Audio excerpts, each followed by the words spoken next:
Hello बच्चों, मैं विराम फिजिक्स की क्लास 11th में आज आपको आवेग पर आधारित आंकिक प्रश्न जो एनसीईआरटी बुक का है, पेज नंबर 112 माने 112 पर है, प्रॉब्लम नंबर 5.20।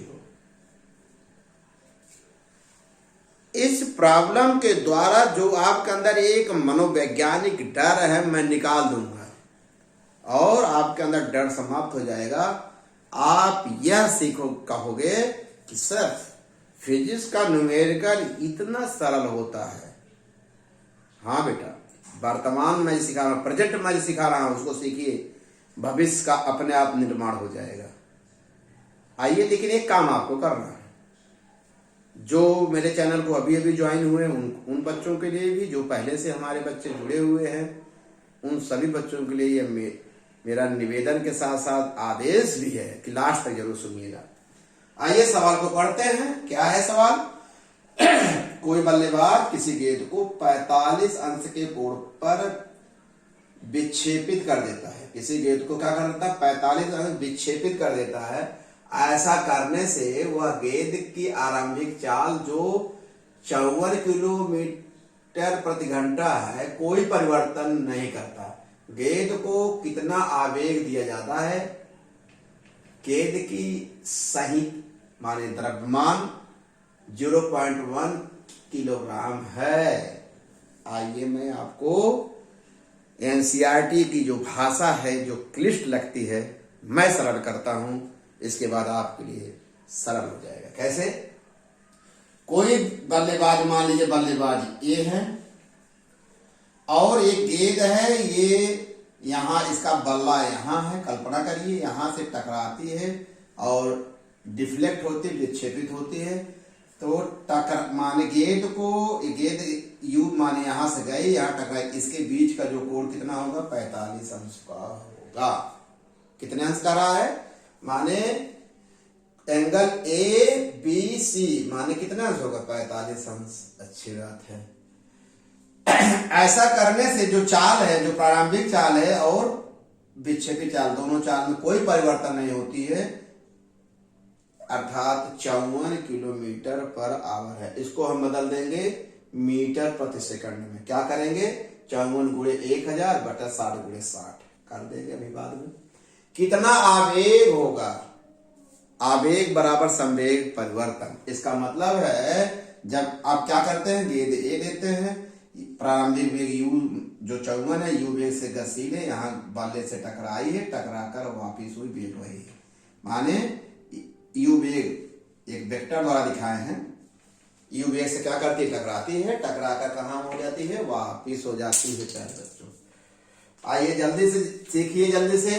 अब ऐसा क्या करते हैं प्यारे बच्चों, ये देखिए, एक जो है, जो बल्ला है, एक हम दीवार की कल्पना कर लेते हैं, ताकि बल्ला है तो एक बल्ला है ना, तो ये बल्ले की वो बेस है, यहाँ एक हम बल्ला जो ऐसे बनेगा तो उसको हम दीवार कल्पना कर देते हैं। अब जल्दी देखो बेटा, इस जो प्रारंभिक जो जिस वेग से गतिशील है, मतलब ए बी माने इस बेस से टकरा रही है, बल्ले टकरा को वहां पे बीसी क्या हुआ? ये परिवर्तित विक्षेपित पथ है। ए बी आपतित पथ है और ये विक्षेपित पथ है। दोनों के बीच कोण कितना? 45 अंश। अर्थात हम इनको अर्धित कर दिए, थीटा 2 थीटा बराबर 45, थीटा बराबर 22.5 अंश। क्लियर हो गए? अब ए बी तथा बीसी के अंदिश जो सदिश वेग है यू, दो घटक होगा, माने दो घटकों में बांटेंगे। पहले ए बी का अंदिश 2 घटक होगा और किसके अंदिश? बीसी का अंदिश। घटक थोड़ा कंसेप्ट जो हमारे अभी अभी नए बच्चे जुड़े, हम आपको बता दें। जैसे साहब कोई ये रहे, मानिए कोई वेक्टर मान लीजिए एफ है, इसको 2 घटकों में बांटा जाता है। कोई नया बच्चा हो, एकदम जो नहीं जानता, उसके लिए जल्दी से, तो एक होता पृथ्वी की, इसको पृथ्वी के समांतर और इसको पृथ्वी के लंबवत, इसको बोलते हैं क्षैतिज घटक, पृथ्वी के समांतर हॉरिजॉन्टल कंपोनेंट, इसको कहते हैं वर्टिकल कंपोनेंट। ये बेटा थीटा है। आज के बाद सीख लीजिए, समझ लीजिए, थीटा के साथ हमेशा ये वेक्टर है ना, इसका परिमाण यह cos थीटा, और इसी के लंबवत जो घटक होगा ये आप साइन थीटा, इसको हम सिखाए हैं, आपके लिए बता रहा हूं अंगूठा छाप नियम, जो सब सीख सके। समझ गए? क्लियर हो गया? देखिए ध्यान रखिए, ये नोक देख रहे हैं सब एक ही दिशा में ऐसे है, ये नहीं एक इधर होगा। अगर इसका एक इधर हो, सब कंपोनेंट का भी इधर ही होगा। क्लियर हो गया नहीं बेटा? एक और बता दें हम जल्दी से टॉपिक पर, जैसे मान लीजिए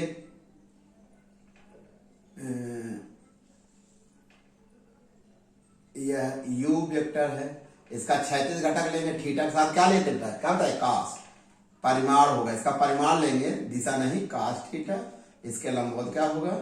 sin थीटा। देखो तीर देखना, ठीक, u sin थीटा। समझ गए? अच्छी बात है। AB के अनुदिश कहा बेटा? AB, अब बेटा AB का अनुदिश वो थीटा मान लिए जो थीटा है, तो थीटा के साथ ये क्या होगा? अभी बता के u cos थीटा हो जाएगा, जो कि इसी दिशा में, इसका तीर इसी दिशा में लगाएंगे, फिर थीटा के लंबवत तीर उसी दिशा में लगाएंगे। देखो ये तीनों एक ही दिशा में, ये इसका ये कंसेप्ट है बेटा। तो इसका क्या हुआ? हम AB का अनुदिश इसको दीवार मान लिए, बैड को हम क्या मान लिए? दीवार। दीवार के लंबवत घटक, ये दीवार है, इसके लंबवत घटक यही है u cos थीटा। दीवार के समांतर, ये दीवार माने बैड के समांतर, ये बैड के समांतर u sin थीटा। समझ गए? अरे भाई थीटा के साथ बताएं cos देंगे, इसके लंबवत जो होगा ये होगा दिशा, क्योंकि इसकी दिशा इधर है तो इसकी दिशा इधर होगी, ये क्या हो जाएगी? sin theta. क्लियर हो गया? जल्दी सीख लो बेटा। BC के अनुदिश, ये जो विच्छेदित BC के अनुदिश ये थीटा माने हो, तो इसके साथ ये क्या होगा? cos theta. देखो थीटा के साथ cos लोगे, फिर इसके लंबवत ये होगा u sin थीटा, माने दीवार के लंबवत u cos थीटा, BC के अनुदिश, और दीवार माने बैट कह सकते हैं, दीवार माने बैट है ना, बल्लेबाज का बैट, समांतर घटक होगा u sin थीटा। हो गया? अब क्या करेंगे? दीवार के समांतर या बैट के समांतर कह लीजिए, या दीवार के समांतर संवेग परिवर्तन क्या होगा? देखो संवेग परिवर्तन मतलब क्या होगा? अंतिम संवेग माने प्रारंभिक संवेग, संवेग equal to m into v होता है। दीवार एटा यही है। अंतिम संवेग u माने संवेग m इंटू v, तो m u cos साइन है ना, समांतर यही है ना, दीवार समांतर, तो m u sin theta minus m u sin theta cut गया। इसका माने दीवार के समांतर कोई संवेग परिवर्तन जीरो है। संवेग परिवर्तन क्या है? जीरो है, तो आवेग भी क्या होगा? जीरो होगा। इधर देखिए दीवार के लंबवत संवेग परिवर्तन, दीवार का ये दीवार है, ये लंबवत है बेटा, ये संवेग परिवर्तन। संवेग परिवर्तन बल की दिशा में होती है, ये बल इधर होगा, इधर देख लीजिए संवेग परिवर्तन। अंतिम संवेग क्या होगा? u cos theta, u cos theta कर दिए, माइनस क्या करोगे? माइनस करोगे। अब देखिए दोनों की दिशा विपरीत है, अर्थात एक की दिशा बदलेंगे तो माइनस हो जाएगा। ये तो होगा अंतिम, यही होगा ना? हाँ, अंतिम m into v cos theta अंतिम होगा, इसकी दिशा बदलेंगे, बल की दिशा में कहते हैं माइनस कर दीजिए। यहाँ क्या लगा देंगे? माइनस। यहाँ जल्दी से करिए बेटा, सही नहीं रही। यहाँ क्या लगा दिए? माइनस।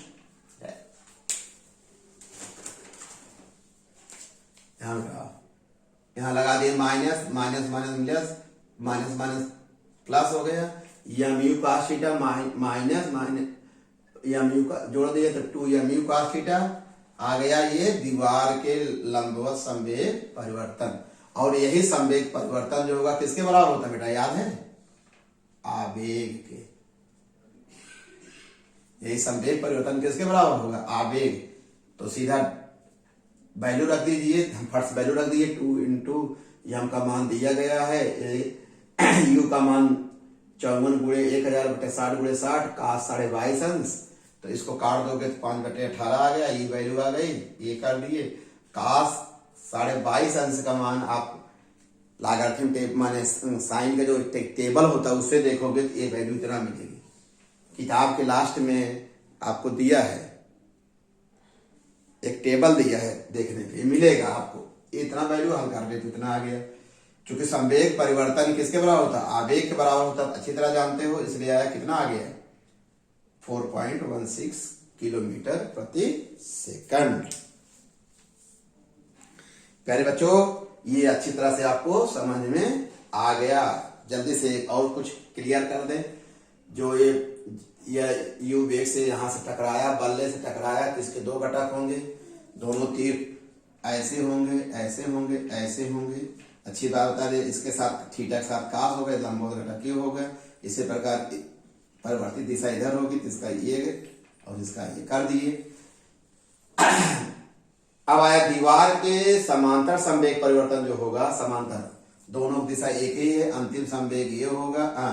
इसका अंतिम संवेग इसके लिए यम इंटू वी साइन करोगे और ये माइनस होगा क्योंकि एक ही दिशा में कोई परिवर्तन नहीं करना, जीरो हो गया। दीवार के लंबवत अंतिम वेग ये होगा तो इसके साथ अंतिम संवेग होगा। प्रारंभ दोनों दिशा एक दिशा में करोगे तो इसकी यहाँ क्या करना पड़ेगा, माइनस कर दिए, ये वैल्यू आ गया। तो केवल दीवार के लंबवत संवेग परिवर्तन की वैल्यू मिल रही है और वही आपको क्या मिलेगा, आवेग मिलेगा, क्योंकि संवेग परिवर्तन किसके बराबर होता है, आवेग के बराबर। बहुत ही इंपॉर्टेंट सवाल है बेटा। आप देखोगे एनसीईआरटी के बुक में इसका एक उदाहरण इसी बेस पर है, उसको भी आप कर लीजिएगा। बहुत ही सरल भाषा में बताए हैं। ओके बेटा, बहुत अच्छा लगेगा आपको। 2 बार सुन लीजिएगा, एक बार कोई नया लड़का वो भी सुन लेगा, उसको भी समझ में आ जाएगा। कंपोनेंट कैसे किया जाता है, किसी वेक्टर को कंपोनेंट वियोजित कैसे किया वो भी सिखा दिए, उसका फंडा भी सिखा दिए। ओके बेटा, धन्यवाद।